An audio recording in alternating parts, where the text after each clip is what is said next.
ආයුබෝවන්. යථාර්ථවාදීව ලෝකයේ දෙස බලන්නට සත්‍ය සිදුවීම් සම්පින්ඩනයක පුවත් දිගහැරුම ශ්‍රද්ධා රූපවාහිනී 6:30 ප්‍රධාන ප්‍රවෘත්ති විකාශය සමගින් මම ලකිඳුනුවංග ප්‍රථමයෙන් සිරස්තල.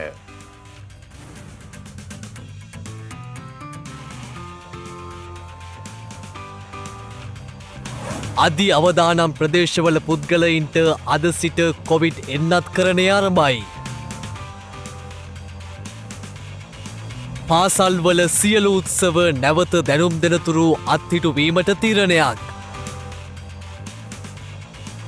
කැකුළුතුරු උදානය ළමාරු ක්‍රෝපන ජාතික වැඩසටහන ජනපති ප්‍රධානත්වෙන්. ඉන්දියාවේ භාරතීය ජනතා පක්ෂය ශ්‍රී ලංකාවේ ස්ථාපිත කිරීමේ සූදානමක්.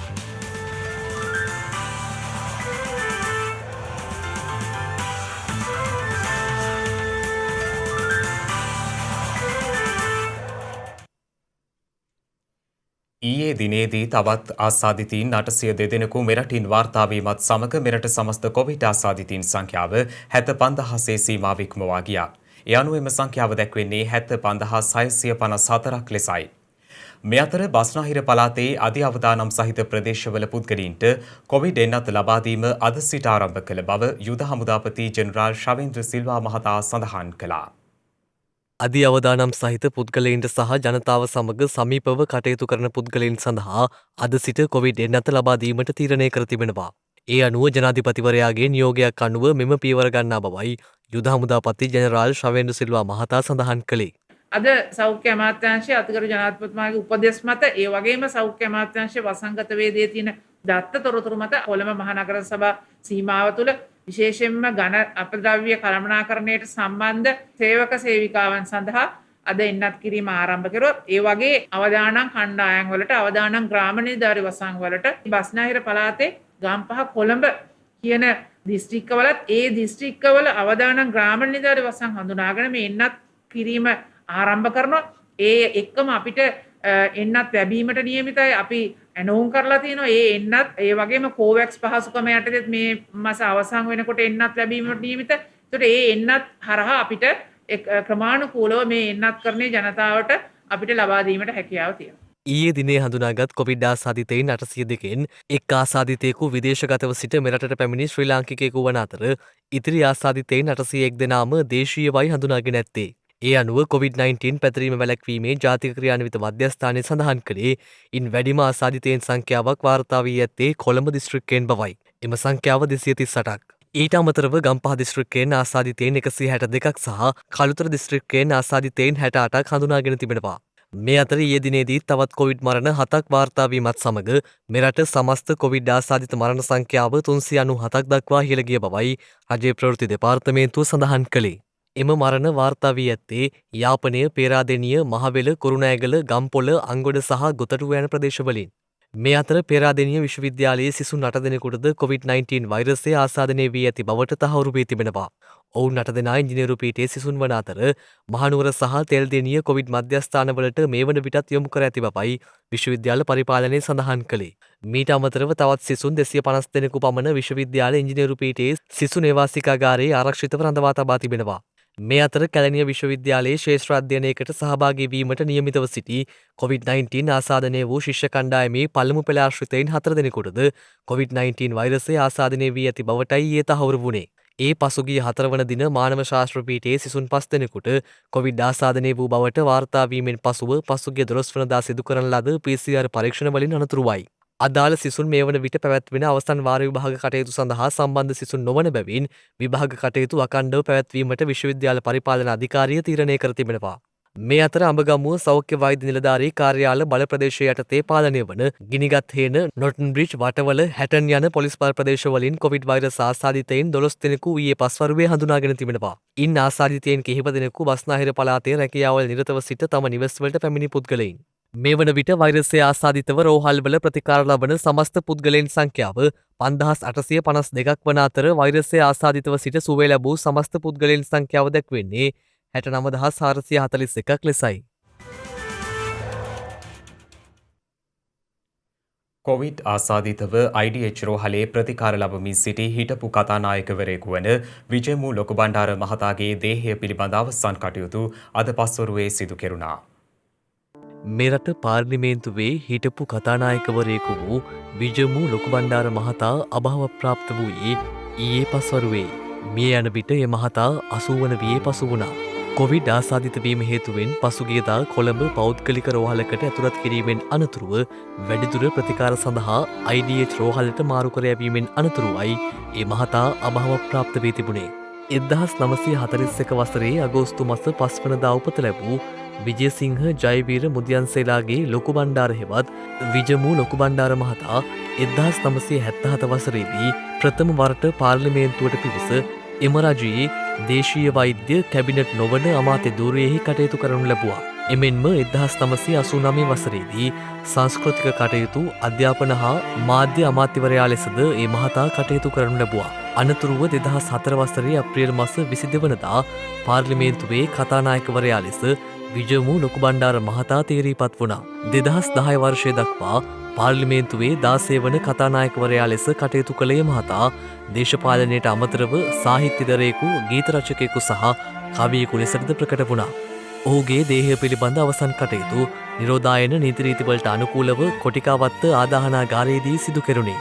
මේ අතර විජමු ලොකුබණ්ඩාර මහතාගේ අභාවය පිළිබඳ ජනාධිපති ගෝඨාභය රාජපක්ෂ මහතා ශෝක පණිවිඩයක් නිකුත් කර තිබෙනවා.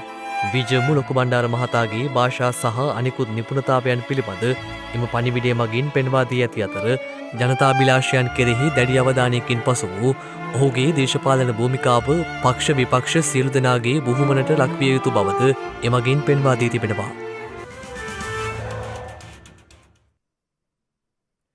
මෙරට තුළ නව වෛරස් ප්‍රභේදය හඳුනා ගැනීමේ කටයුතු ප්‍රමාණවත් අයුරින් සිදු නොවන බව රජයේ වෛද්‍ය නිලධාරීන්ගේ සංගමය පවසනවා. එම සංගමයේ සංස්කාරක වෛද්‍ය හරිතරුත්ගේ මහතා සඳහන් කළේ මෙවන විට ලංකාවේ කුමන ප්‍රදේශ ආශ්‍රිතව මෙම නව වෛරසය ව්‍යාප්ත වී ඇද්ද යන්න සම්බන්ධයෙන් නිශ්චිතව කිව නොහැකි බවයි. අලුත් ප්‍රභේදය ගත්තාම දැන් 4ක් ගැන කිව්වේ. කොළඹ දිස්ත්‍රික්කයේ විශේෂයෙන් කොළඹ නගර සභා සීමාව ඇතුලේ අවිස්සාවේල ඊට පස්සේ බියගම සහ වවුනියාවේනේ මේක වාර්තා වෙනවා කියලා කිව්වේ. දැන් අපිට ප්‍රශ්න කිහිපයක් ඉතුරු වෙනවා මේ හරහා. ඒ කියන්නේ මේ තැන් 4 විතරද මේ අලුත් ප්‍රභේදය තියෙන්නේ. ඒතකොට බදුල්ලේ අච්චර ශීඝ්‍ර ව්‍යාප්තියක් ආවේ මේ අලුත් ප්‍රභේදයේද නැත්නම් වෙන ප්‍රභේදයකින් තිබිච්ච ප්‍රභේදයේද? ඊගවට අපි දැක්ක මිනුවන්ගොඩ විවාහ මංගල උත්සවයක ශීඝ්‍ර ව්‍යාප්තියක්. ඊගවට අපි දැක්ක මම්පොළ කුරුණෑගල ඊටාම ශීඝ්‍ර විදියට ව්‍යාප්ත වෙනවා. ඊට කලින් අපි දැක්ක කෑගල්ල ප්‍රදේශයේ මේ රෝග ලක්ෂණ සහිත රෝගීන් සංඛ්‍යාව අසාමාන්‍ය ලෙස ඉහළ යනවා. ඒවා මේ අලුත් ප්‍රභේදේ නැත්නම් තිබිච්ච ප්‍රභේදේ. මේ පිළිබඳව තාම හරි පැහැදිලි කිරීමක් සෞඛ්‍ය බලධාරීන්ගේ පැත්තෙන් ඉදිරිපත් වෙලා නැහැ. ඒ නිසා අපි තාම දන්නේ නැහැ. ඔබ මගෙන් ඇහුවොත් එහෙම වෙනත් ප්‍රදේශවල මේ අලුත් ප්‍රභේදේ නැද්ද මේ තැන් 4 ගැන විතරද අපි සැලකිලිමත් වෙන්නේ කියලා. ඒකට හරි උත්තරයක් දෙන්න තාමත් කාටවත් හැකියාවක් ලැබිලා නැහැ. අපි ප්‍රමාණවත් තරම් මේ පරීක්ෂණ කරන්නේ නැති හින්දා දැන් උදාහරණ විදිහට ආම්පල 92යි බලලා තියෙන්නේ ජනවාරි මාසෙ තුලම. ඒතකොට අපි 20000ක් රෝගීන් වාර්තා වෙනකොට ඊට එකක් මේ අය අතරින් අපි අලුත් ප්‍රභේද හඳුනා ගැනීම සඳහා යොමු කළා නම් ඒ 200ක් විතර බලන්න ඕන. ඒතකොට දැන් 100% ගාණක් තමයි බලලා තියෙන්නේ. ඒක ප්‍රමාණවත්ද අපි රටක් මේ අලුත් ප්‍රභේද හඳුනා ගැනීම සඳහා අපිට තියෙන රසායනාගාරයකට විතරක් මේකේ වගකීම දීලා යනවද නැත්නම් මීට වඩා පුළුල් කරනවද? මොකද මේක එක රැයකින් මාසෙකින් දෙකකින් ඉවර වෙන ප්‍රශ්නයක් නෙමෙයි කොවිඩ් කියන්නේ. අපිට කොවිඩ් එක තව සෑහෙන කාලයක් ගත කරන්න සිද්ධ වෙයි. ඒ නිසා අපි සැලසුම් හදලා කෙටි කාලීන, මධ්‍ය කාලීන, දීර්ඝ කාලීන වැඩපිළිවෙලක් සහිතව මේ ප්‍රභේද හඳුනා ගැනීම සඳහා මීට වඩා වැඩි අවධානයක් යොමු කරන්න ඕන. මොකද මේ හරහා කියවෙන පණිවිඩ අපිට ප්‍රතිපත්තිමය තීන්දුව తీරන ගන්න ඉතාම වැදගත් වෙන හින්දා. ඊට අමතරව මේ ප්‍රභේදය ඇරුණාම තව අපිට මීට වඩා දරුණු ප්‍රබල මාරාන්තික ප්‍රතිඵල දෙන ප්‍රභේද ගණනාවක් පිළිබඳ ලෝකේ වාර්තා වුණා. විශේෂයෙන් දකුණු අප්‍රිකාවේ ප්‍රභේදය. දැන් කවුරු හරි ඇහුවොත් මේ මොහොතේ දකුණු අප්‍රිකාවේ ප්‍රභේදය ලංකාවට ඇවිල්ලාද කියලා ඒකටත් අපිට හරි පැහැදිලි කිරීම දැනට බලපු ටිකේ නෑ. නමුත් අම්පල 92කින් මේකේ නිගමනයකට එන්න පුළුවන්ද? ඒක තමයි තියෙන ප්‍රශ්නේ. විශේෂයෙන් මේ එන්නත සම්බන්ධයෙන් දකුණු අප්‍රිකානු ප්‍රභේදයේ ප්‍රශ්නයක් තියෙන නිසා අපි විශේෂයෙන් පුළුල් කළ යුතුයි අපේ තියෙන පහසුකම් මේ ප්‍රභේද හඳුනා ගැනීම සඳහා. පසුගිය ඔක්තෝබර් 30 වනදා සිට මේ දක්වා කාලය තුල සිදු කළ නිරෝධායන මෙහෙයුම් තුලින් මුහුණු ආවරණ නොපැළඳින ලද පුද්ගලයන් 3131ක් පමණ අත්අඩංගුවට ගෙන ඇති බව පොලිස් මාධ්‍ය ප්‍රකාශක නියෝජ්‍ය පොලිස්පති අජිත් රෝහණ මහතා පවසනවා. ලෝක සෞඛ්‍ය සංවිධානය විසින් ඒ වගේම කොවිඩ් රෝගය සම්බන්ධව සමීක්ෂණ කරන ලද විවිධ ආයතන විසින් සිදු කර ඇති දැනුම් දීම් අනුව ඒ වගේම ඔවුන්ගේ පර්යේෂණ වලින් අනාවරණය වී ඇති කරුණු අනුව හුණු ආවරණ පැළඳීම අනිවාර්යෙන්ම මේ රෝගයේ ව්‍යාප්තිය පාලනය කර ගැනීමට හේතුවක් වෙනවා. අදාළ පුද්ගලයාට මෙන්ම බාහිර පාර්ශවයන්ටත්. ඒ නිසා ඔබ කුමන ප්‍රදේශයක හිටියත් ඒ වගේම කුමන ප්‍රදේශයක ගමන් කළත් ඔබගේ නිවසින් පිටතට යන අවස්ථාවේදී අනිවාර්යෙන්ම හුණු ආවරණයක් පැළඳීමට කටයුතු කරන ලෙසට ඉල්ලා සිටිනවා. එමෙන්ම මේ සම්බන්ධ මෙහෙයුම් වලට අමතරව බස්නාහිර පළාත තුල රාජ්‍ය සහ රාජ්‍ය නොවන ආයතන පරීක්ෂා කිරීමේ මෙහෙයුම අද දිනේ ක්‍රියාත්මක කිරීමට නියමිතව තිබෙනවා. මෙවන විට රාජ්‍ය සහ රාජ්‍ය නොවන ආයතන 12000ක් පමණ පරීක්ෂාවට ලක් කර තිබෙනවා. එයින් 1400ක් පමණ නිරෝධායන රීතීන් වලට අනුගතව කටයුතු නොකරන බවට පෙනී ගොස් තිබෙනවා. එයට එරෙහිව ඉදිරියේදී නඩු පැවරීමට කටයුතු කරනු ලබනවා. ශ්‍රී ලංකාව තුළ ක්‍රියාකාරී දේශපාලනයට ප්‍රවේශවීමට අපේක්ෂා කරන බව ඉන්දී අග්‍රාමාත්‍ය නරේන්ද්‍ර මෝදි මහතා නියෝජනය කරන ಭಾರತೀಯ ජනතා පක්ෂය පවසනවා. එම පක්ෂයේ ජ්‍යෙෂ්ඨ සමාජිකයෙකු වන වත්මන් ඉන්දිය නිවාස අමාත්‍ය අමිත් ෂා මහතා මේ බව පක්ෂ සමුළුවකදී සඳහන් කර ඇත්තේ. භාරතීය ජනතා පක්ෂයේ හිටපු සභාපති ඉන්දීය ස්වදේශ කටයුතු අමාත්‍ය අමිත් ෂා මේ බව සඳහන් කර ඇත්තේ භාරතීය ජනතා පක්ෂයේ අභ්‍යන්තර හමුවකදී. කෙසේ වෙතත් ඊයේ ත්‍රිපුර ප්‍රාන්ත ප්‍රධාන අමාත්‍ය බිප්ලබ් ඩෙබ් තවත් සමුළුවකදී මේ බව ප්‍රසිද්ධිය ප්‍රකාශ කළා. ඔහුගේ ප්‍රකාශය උපුටා දක්වමින් ඉන්දිය මාධ්‍ය වාර්තා කළේ ශ්‍රී ලංකාවේ මෙන්ම නේපාලය තුළද දේශපාලන කටයුතු ආරම්භ කිරීමට භාරතීය ජනතා පක්ෂයේ සූදානම් බවයි. සිය පක්ෂ ලකුණ වන නෙළුම් මල අසල්වැසි රටවලද පිපෙනු ඇති බවයි ත්‍රිපුර ප්‍රාන්ත ප්‍රධාන අමාත්‍යවරයා සඳහන් කළේ. श्रीलंका है, नेपाल है, वहाँ भी तो पार्टी के लोग जाना, वहाँ भी जितना है.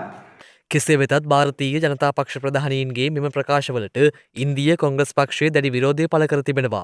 එමගින් සඳහන් කර ඇත්තේ ශ්‍රී ලංකාව හෝ නේපාලයේ වැනි ස්වෛරී රටවල පාලන තන්ත්‍රයට බලපෑම් කිරීමට භාරතීය ජනතා පක්ෂයට කිසිදු හැකියාවක් හෝ අයිතියක් නොමැති බවයි.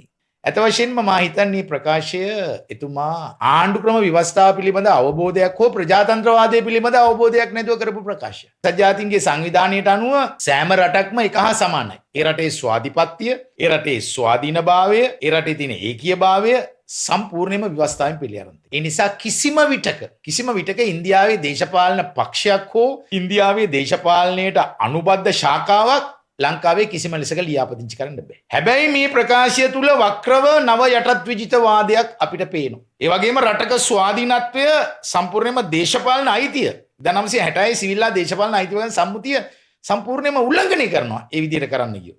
මේ සියල්ලම පේන දේ තමයි ඒගොල්ලෝ ලංකාව ක්‍රමිකව ඒගොල්ලන්ගේ නව යටත් විජිතවාදය හෝ දේශපාලන ව්‍යාප්තවාදය සඳහා තෝරාගත් එක මොඩල් එකක් වෙන්න පුළුවන්. මේ තුලින් කරන්න හදන්නේ රටක අභ්‍යන්තර කටයුතු වලට අත දැමීම සහ රටේ තියෙන ඒ අභ්‍යන්තර දේශපාලනයට මැදිහත් වෙලා අවුල් වියවුල් සහගත තත්ත්වයක් ඇති කරනවා. මේ ප්‍රකාශ පැහැදිලිවම එක්සත් ජාතීන්ගේ මානව හිමිකම් කවුන්සිලේ දේශපාලන අයිතීන් පිළිබඳ කමිටුවට ඉදිරිපත් කළා. එම සැලසුමක් තියෙනවා නම් ඒ සැලසුම් පරාජය කරන්නත් පියවර ගත යුතුයි සියලුම රටවල් එකතු වෙලා. කැකුළු තුරු දානය ජාතික ළමා රුක්රෝපණ වැඩසටහන ජනාධිපති ගෝඨාභය රාජපක්ෂ මහතාගේ ප්‍රධානත්වයෙන් අද ආරම්භ වුණා. බස්නාහිර හැර දිවයිනේ සියලුම පාසල් සඳහා පළමු ශ්‍රේණියට සිසුන් ඇතුළත් කර ගැනීම අද සිදු කෙරුණු අතර ඊට සමගාමීවයි අදාළ රුක්රෝපණ වැඩසටහන ආරම්භ කෙරුණේ. සෞභාග්‍ය දැක්ම ජාතික ප්‍රතිපත්තිය මගින් හඳුන්වා දුන් තිරසාර පරිසර පද්ධතියට අනුව අනාගත පරපුරු දෙසා සුරක්ෂිත පරිසර පද්ධතියක් දායාද කිරීම අරමුණු කර ගනිමින් මෙම වැඩසටහන පැවැත්වුණා. ගම්පොළ අටබාගේ විමල ධර්ම ජාතික පාසල් පරිශ්‍රයේ මෙම වැඩසටහන ආරම්භ කෙරුණේ. කැකුළු තුරුදාන ජාතික වැඩසටහන ලෙසින් නම් කර ඇති මෙම වැඩසටහන් මාලාව ආරම්භ කරමින් ජනාධිපති ගෝඨාභය රාජපක්ෂ මහතා දරුවන් සමග පැල රෝපණය කිරීමට එක් වුණා.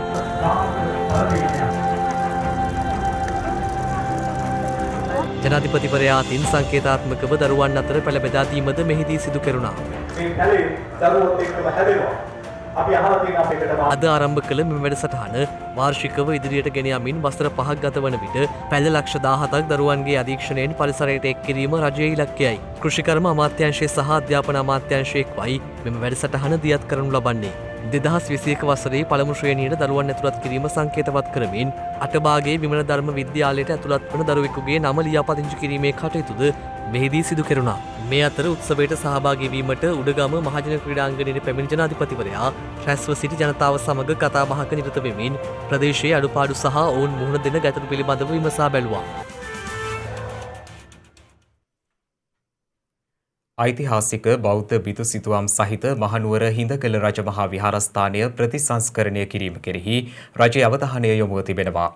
මේ වන විට එම විහාරස්ථානයේ බිතු සිතුවම් බොහෝමයක් පවතින්නේ විනාශ මුඛයට පත්වෙමින්.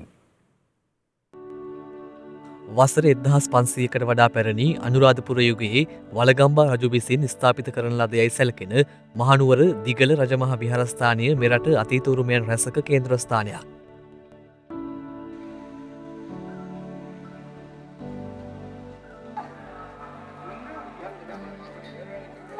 යුග සතරකට අයත් පුරාණ බිතු සිතුවම් රැසක් එම විහාරස්ථානයේදී දක්නට ලැබීම විශේෂත්වයක්.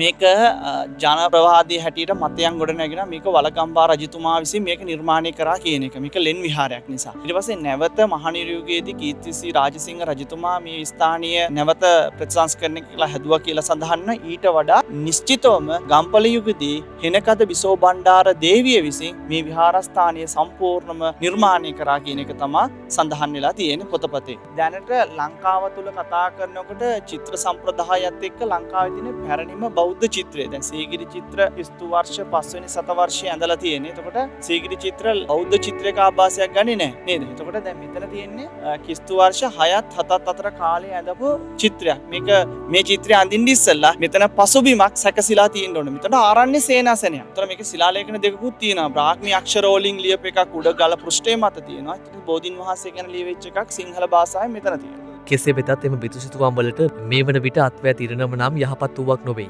සිතුවම් බහුතරයක් ලෙන් විහාරය තුළට ගලා එන වැසිදිය හේතුවෙන් විනාශ වෙමින් පවතින අතර විහාරස්ථානයේ ඇති ශිලාලිපි මෙන්ම ලෙන් රසක්ද විනාශ වී ඇති අයුරු දක්නට හැකියි. මේකේ චිත්‍ර ටික අභාවයට යමින් පවතිනවා. විශාල වශයෙන් චිත්‍ර බිතිසිතුවම් දකින්න මම එකයි කිව්වේ යුග 4ක චිත්‍ර තියෙනවා. අනුරාධපුර යුගයේ චිත්‍රයේ දැනට විනාශ වෙමින් පවතින ලංකාවේ තියෙන පැරණිම බෞද්ධ චිත්‍රය. ඊළඟට මේ කොළඹ යුගයේ චිත්‍ර දැන් ඔබට පේනවා ඇති මේ වැස්සට මේ වගේ උඩින් ගලෙන් ඇවිල්ලා මේ ඉදිරියේදී වහලා තියෙනවා. ඒතකොට මේ චිත්‍ර විනාශ වෙලා තියෙනවා. ඊට පස්සේ එළියේ තියෙන අනුරාධපුර යුගයේ චිත්‍ර ඊළඟට මේ විහාරස්ථානයේ ශිලාලේඛන දෙකක් තියෙන මේකට ගල්ලෙන් වගේක් තියෙනවා. මේ සම්බන්ධයෙන් ජනාධිපතිවරයා සහ ග්‍රාමාත්‍යවරයා දැනුවත් කිරීමෙන් අනතුරුව ජාතික උරුමයක් වූ මෙම ඓතිහාසික රජමහා විහාරස්ථානය ප්‍රතිසංස්කරණය කිරීම කෙරෙහි රජයේ අවධානය යොමු ඇති බවයි විහාර භාරකාර ස්වාමින් වහන්සේ සඳහන් කළේ. මේ විහාරස්ථානයේ මේ චිත්‍ර දැනට විනාශයට පත්වෙමින් පවතින අවස්ථාවත් තුළදී පහුදිය කාලයේ වකවානුව තුළ මා මේ පිළිබඳව දැනුවත් කරා. ඒ අනුව අතිගරු ජනාධිපතිතුමන් සහ අගමැතිතුමන් මේට මැදිහත්ලා මේ ස්ථානයට පැමිණලා මේ ස්ථානය සංරක්ෂණය කිරීමේ කටයුතු කරන ලෙස ඉහළ සම්බන්ධ බලධාරීන්ට දැනුවත් කර මේ විහාරස්ථානයේ මින් මතුවට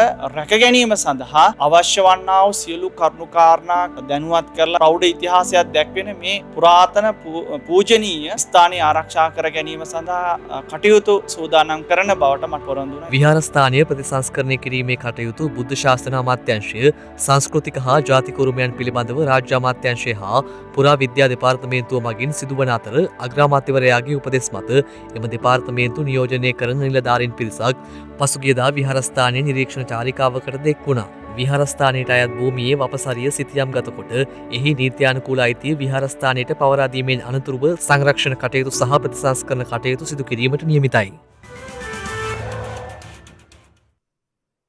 විශේෂ අවශ්‍යතා සහිත දරුවන් පිරිසක් ශ්‍රීපාදස්ථානය කරුණා කරවීමට බාහිර පන්ති මෙහෙයවන ගුරුවරයෙක් සහ ඔහුගේ සිසුන් පිරිසක් කටයුතු කළ පුවතක් අපට වාර්තා වුණා.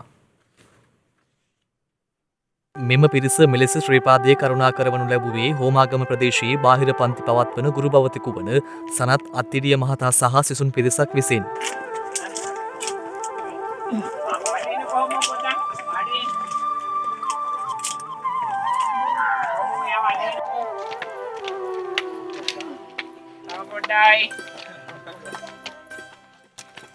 ශාන්ත ජෝන් ගිලන්රත සේවයේද සහාය ලබා ගනිමින් හා ජංගම ප්‍රතිකාර මධ්‍යස්ථාන සේවාවක් සලසාගෙන ශ්‍රීපාද හැටන් මාර්ගයේ ඉදිකටු පහන සිට ශ්‍රීපාද උඩමළුව දක්වා අත්වැට විස බීජ හරණය කරමින් මෙම පිරිස ශ්‍රීපාදයේ කරුණා කරවීමට කටයුතු කර තිබෙනවා. ආබාධිත පිරිසට කිහිලිකරු අත්වාරු ආහාර පාන ප්‍රවාහන පහසුකම් සෞඛ්‍ය පහසුකම් නොමිලේ ලබා දෙමින් මෙම පුණ්‍ය කර්මය සිදු කිරීම විශේෂත්වයක්.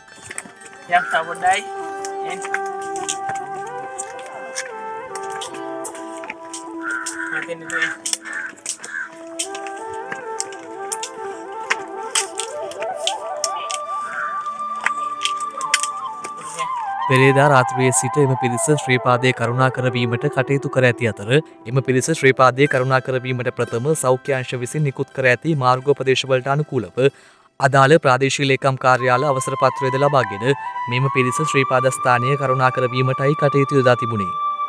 සමාජයට ආදරය කරන්න ඕනේ මෙන්න මේ වගේ අහිංසක මිනිසුන් වෙනුවෙන්. මොකද සමාජයේ ආදරය අපේක්ෂාවෙන් ඉන්න කෙනෙකුට තමයි අපි ආදරය කරන්න ඕනේ. ඒ කාර්යය කිරීමේදී මේ හතරවෙනි වතාවට තමයි අපි මෙම කාර්යය සංවිධානය කළේ 2018 වර්ෂයේ 100ක්, ඒ වගේම 2019 වර්ෂයේ 500ක පිරිසක්, පසුගිය වර්ෂයේ 1000ක පිරිසක් අපි සිරිපා වන්දනා කළා. මෙවර කොරෝනා මාර්ගෝපදේශයන්ට අනුකූලව තමයි අපි සිරිපා වන්දනා ගමන සිදු කරනු ලැබුවේ.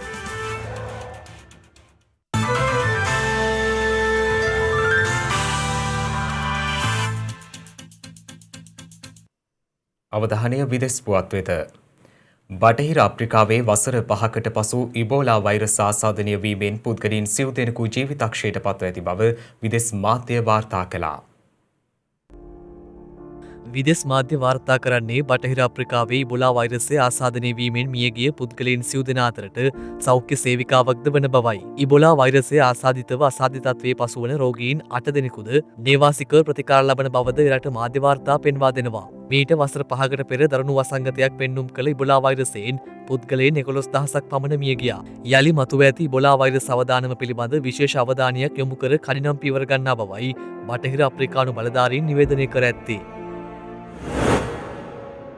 මේ අතර නවසීලන්තයේ විශාලතම නගරය වන ඔක්ලන්ඩ් නගරය දින 3කට වසා තබන බව එරට අග්‍රාමාත්‍ය ජසින්ඩා ආඩින් නිවේදනය කර තිබෙනවා. විදෙස් වාර්තා සඳහන් කළේ සති 3කට පසු නවසීලන්තයෙන් කොවිඩ් ආසාදිතයින් 3 දෙනෙකු වාර්තා වීමත් සමග අග්‍රාමාත්‍යවරිය එම තීරණය ගෙන ඇති බවයි. අවසන් වරට නවසීලන්තයෙන් ආසාදිතයින් වාර්තා වී තිබුණේ පසුගිය ජනවාරි මාස 24 වනදායි. ඒ නිරෝධායනයට ලක්වෙමින් සිටි යුවලක් වන අතර ඔවුන්ගේ දියණියද කොවිඩ් ආසාදිත බවට ඊයේ පස්වරුවේ හඳුනාගෙන තිබෙනවා. එම පුද්ගලයින්ට ආසාදනය වී ඇත්තේ වඩාත් සීග්‍රයෙන් පැතිරෙන බ්‍රිතාන්‍ය කොවිඩ් වෛරස ප්‍රභේදය බවයි එරට සෞඛ්‍ය අංශ පෙන්වා දී ඇත්තේ. නවසීලන්තයෙන් වාර්තා වී ඇති මුළු කොවිඩ් ආසාදිතයින් සංඛ්‍යාව 2328ක් වන අතර එරටින් වාර්තා වී ඇත්තේ මරණ 25ක් පමණයි. මේ අතර ගත වූ පැය 24 තුළ ලොව වැඩිම කොවිඩ් ආසාදිත මරණ සංඛ්‍යාවක් මෙක්සිකෝවෙන් වාර්තා වී තිබෙනවා. විදෙස් මාධ්‍ය වාර්තා කරන්නේ මෙක්සිකෝව තුළ කොවිඩ් ආසාදිත පුද්ගලයන්ගේ මරණ ඉහළ යමින් පවතින බවයි. ඒ අනුව රටින් ගත වූ පැය 24 තුළදී කොවිඩ් ආසාදිත මරණ 1214ක් වාර්තා වී ඇති බවයි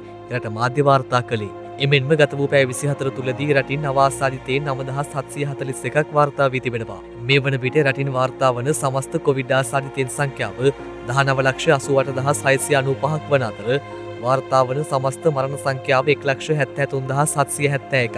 මේ අතර ලෝක සෞඛ්‍ය සංවිධානයේ කොවැක්ස් පහසුකම යටතේ ඔක්ස්ෆර්ඩ් ඇස්ට්‍රසෙනිකා එන්නත් මාත්‍රා මිලියන 17ක් ලබා ගැනීමට පාකිස්තානය සමත් වී තිබෙනවා. අධීර දෙකක් යටතේ අදාළ එන්නත් මාත්‍රා තොගය පාකිස්තානයට ලැබීමට නියමිත බවයි එරට බලධාරීන් සඳහන් කළේ. ඒ අනුව අප්‍රේල් මාසයේ වන විට මාත්‍රා මිලියන 7ක් පළමු අධීර යටතේ ලබා දීමට නියමිත අතර ලබන ජුනි මාසයේදී තවත් එන්නත් මාත්‍රා මිලියන 10ක් පාකිස්තානයට ලැබීමට නියමිතයි. ඒ අනුව මේ වසර අවසානයේ වන විට මිලියන 40කට අධික ජනතාවක් සඳහා කොවිඩ් මර්ධන එන්නත් ලබා දීමට සැලසුම් කර ඇති බවයි පාකිස්තාන රජය සඳහන් කළේ.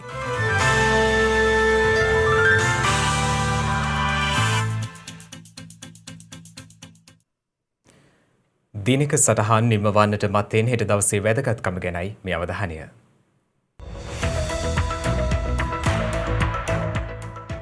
හෙට පෙබරවාරි මස 16 වනදා ඉංග්‍රීසි ජාතික ඇලෙක්සැන්ඩර් මුන් විසින් පේරාදෙණිය රාජකීය උද්භිත උද්‍යානය ආරම්භ කර ඇත්තේ 1822 පෙබරවාරි මස 16 වන දිනයි. මෙරට නිදහස් ව්‍යාපාරයේ පුරෝගාමී චරිතයක් වූ කෝට්ටේ සිංහයා නමින් ප්‍රචලිත E.W. පෙරේරා මහතා භාවප්‍රාප්ත වී ඇත්තේ 1953 පෙබරවාරි මස 16 වන දිනයි. 119 හෙවත් 119 ජාත්‍යන්තර හදිසි දුරකථනාංකය ලෙස ප්‍රථම වරට ඇලබාමාහිදී භාවිතා කිරීම ආරම්භ කර ඇත්තේ 1968 පෙබරවාරි මාස 16 වන දිනයි.